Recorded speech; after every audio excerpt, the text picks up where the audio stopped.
And we are live. Hey, everybody, and thanks for joining us today on our very first Techy Tuesday. We are so happy that Jennifer Vicknair, a middle school and elementary math curriculum coordinator, decided to join us today, and she is going to share with us a little bit about how to use Google Breakout Rooms. So Nikki Lynn and I, we are going to... Sorry about that. We are going to go ahead and turn it over to you. This is one of those things people have been asking for. Absolutely. Anybody else? Got anything else? Okay. I'm going to add your presentation to the screen, and I'm going to go ahead and let you get started on that. All right, Ms. Okay.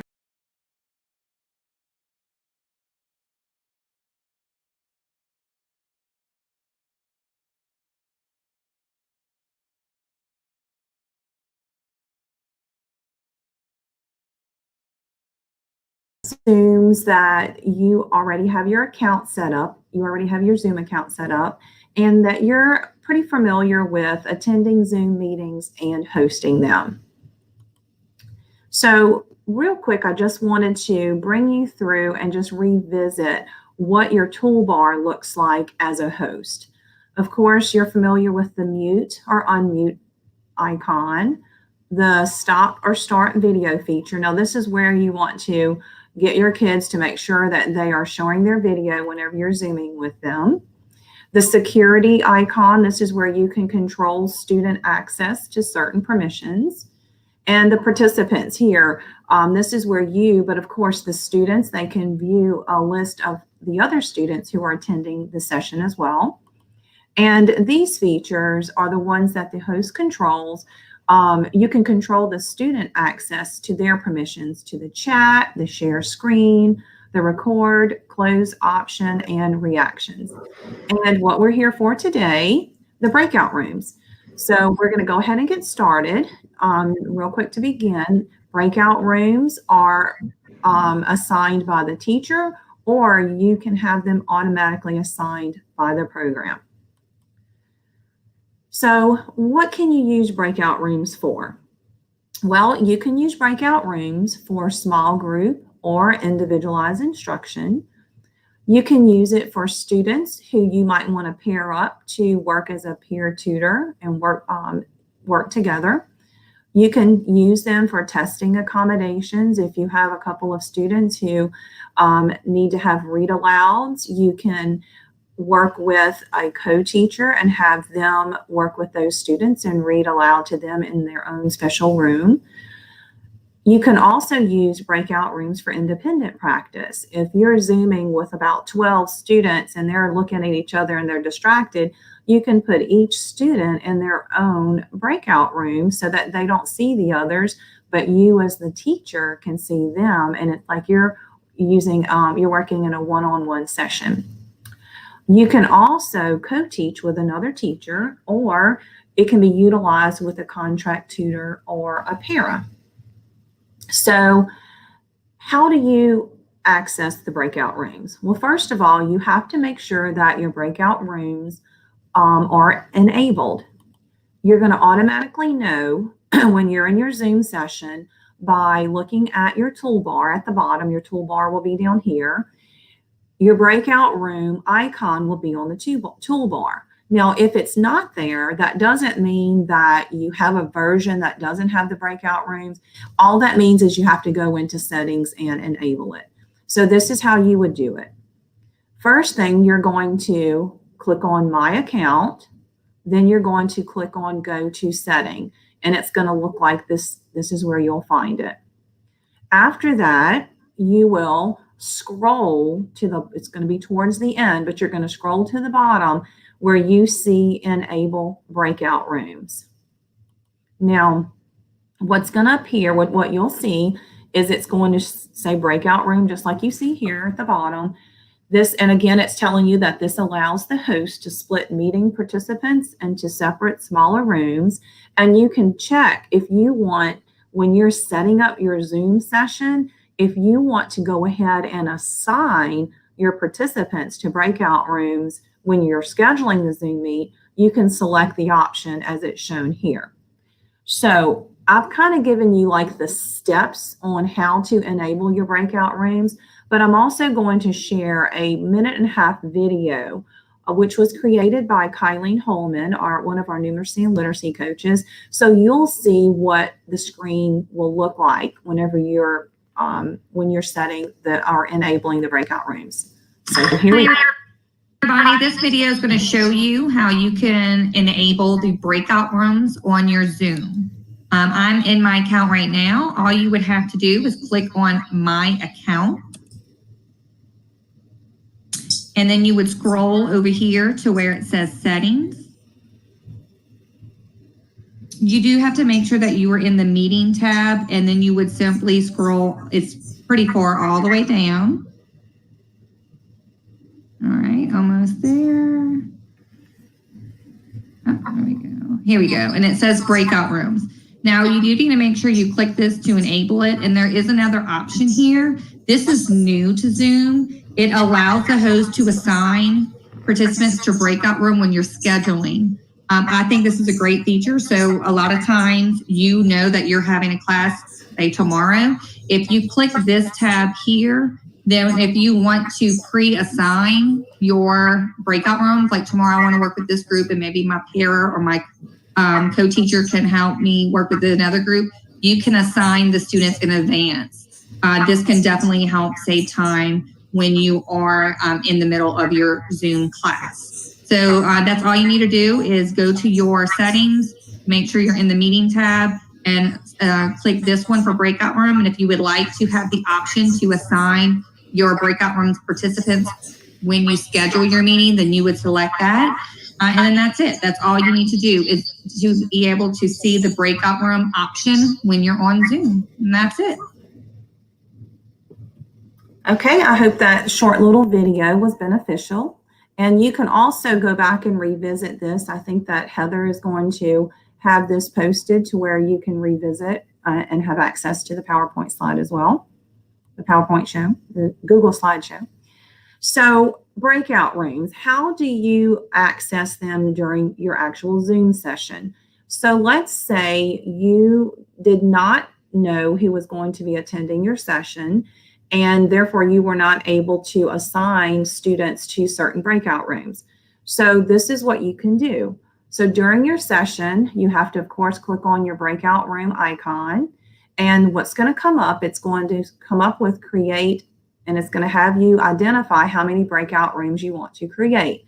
So let's say you had 12 students who's attending your session, and you've decided that, you know, I'm going to put 3 students in a group. So that means I need 4 breakout rooms. So I will just change this to 4. And at this point, if you know your kids, you know those who are on this Zoom session, you can decide, you can say, you know what, I'm going to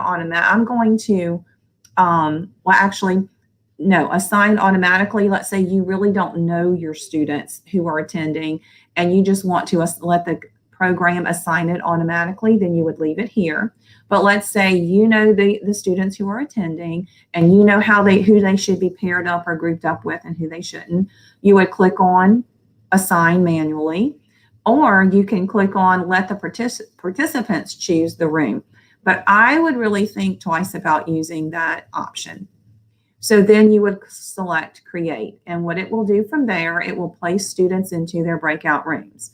Now, once the students are in the breakout rooms, you can actually, as the teacher, you can toggle among the breakout rooms and check in. You can check in on them and see how they're progressing, and just go back and forth. So from here, just to recap, so you are the host. You can manually or randomly assign breakout rooms. You can assign multiple breakout rooms at one time, and you can toggle among the breakout rooms. I wanted to mention how you can use the breakout rooms for co-teaching. What that means is you can utilize another coworker as a co-teacher. In order to do this, you will have to go into settings and you have to enable the co-host option.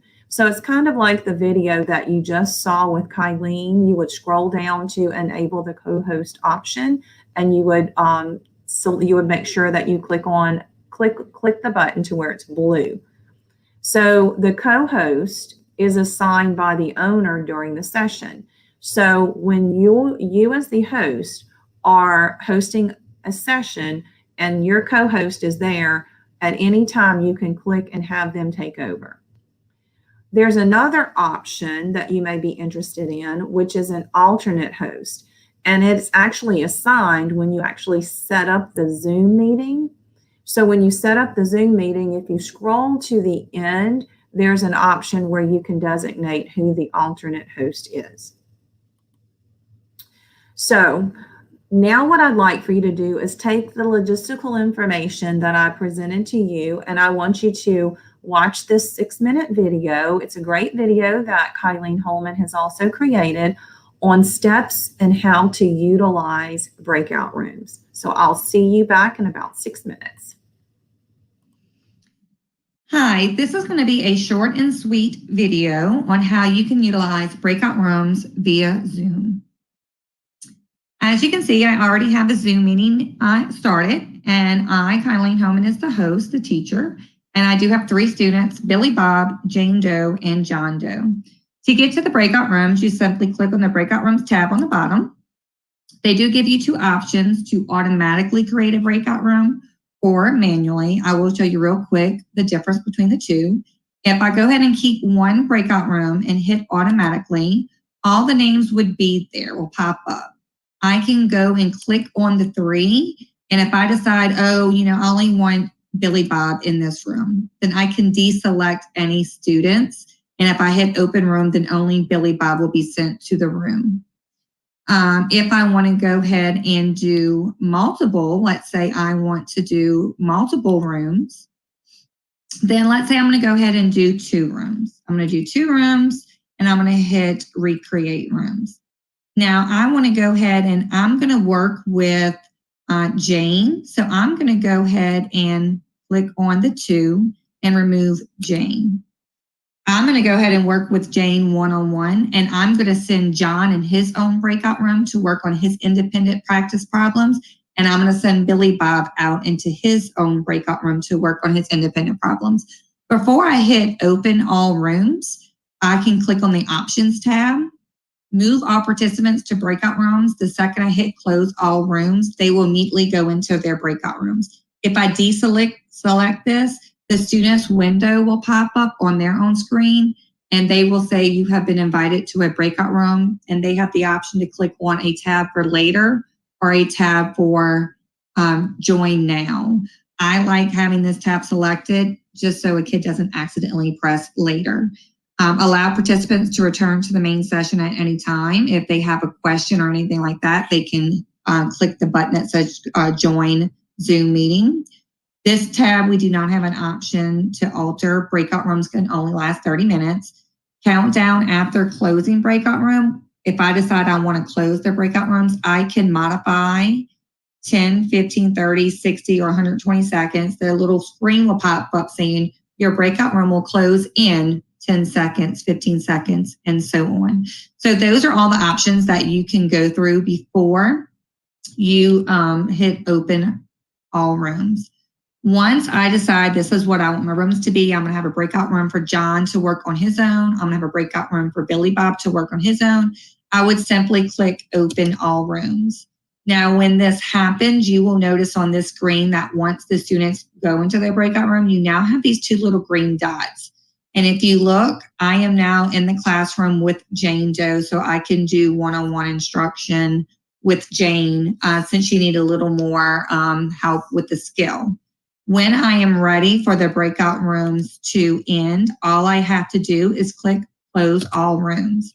Those students are now getting 10 seconds to finish their thought, to do anything like that that they need. And at the end of the 10 seconds, as you can see, the dots are now gone. And now I have all 4 of my students back. What's great about breakout rooms is if I go back to it, those breakout rooms stay. So if you spend a lot of time creating this these big breakout rooms, you don't have to re-input the names every time. You can go ahead and make changes, and you're like, oh, wait, this time I'm going to work with John, and Jane can go into the breakout room. You can make changes before you open all rooms. However, you don't have to reinvent your breakout rooms every time. I'm going to show you the difference between manual. If I decide to do, I'm going to go ahead and put all my students in a breakout room this time. I'm going to hit manual. Now, they have no names on here. You have to go in and hit assign for each one. So I'm going to put Billy in room 1, Jane in room 2, and John in room 3. Now, again, I have my options good. They're going to automatically go into the room. They can return whenever they're ready. And the countdown after breakout rooms will be 10 seconds. And I'm going to go ahead and hit open rooms. You'll notice that the little green dots will pop up. And the only person left in the room is me. What's great about the breakout rooms is if I decide to do this during independent practice, give my students all their own breakout room to work independently, and I can go in and hit join, and I can go now work with Billy Bob and check, hey, what did you get for number 1? And so on, and work with Billy Bob. And when I'm like, okay, Billy Bob, you're doing great, keep working, I can then hit leave room. And now I'm back up to my main session. And then I can go back and now go to breakout room 2 and check on Jane. And so that's one great feature about the breakout room, is that you can put all the students in their own room to work independently, and then the teacher can hop from one room to the next. And again, when I'm ready to close all rooms, you simply hit close. They are going to be given 10 seconds. Now, they do have the option where they have a button that they can leave now. And as soon as their time is up, all the green dots go away. And then we are here back in the class, and I can continue my teaching. But breakout rooms is a great way to divide the class, to give some one-on-one instruction, some small group instruction, to allow students to work in small groups. And it is very easy and user-friendly. So again, that's it. And you can always recreate and start from scratch. I hope this was a helpful video, and thank you. Okay, and so we're back. One thing I wanted to point out is that there down here, if you pull up this Google Slide PowerPoint, you can click here for a 12-minute, it's more detailed video compared to the 6-minute video that was created here. One thing that I've noticed working with Zoom is that I kind of consider Zoom as a living platform, because I've noticed that they're continually making updates and upgrades to where if you see something that doesn't look exactly the way that I've shown you or Colleen has shown you, don't worry. The concept is the same, and I have confidence that you can figure it out. So now that you have a little bit more information about breakout rooms, here's some next steps. You can grab a friend or two and set up a Zoom session and just practice using breakout rooms. I did want to mention that you can use cell phones as well. Actually, the first time that I worked with breakout rooms, I had my family, they had their cell phones, and that's how I practiced them. Right here, this is if you at any time you'd like to see a step-by-step live training on all things Zoom, this is a great recording to view. So if you want to use your cell phone and just turn it to your camera on, you can use it to link up to the QR code, and you can have that link there. To give you a few seconds. Okay, so now I just want to thank you for your presence and for sticking around to the very end. And I hope this was very beneficial to you all, and I hope you have a blessed afternoon.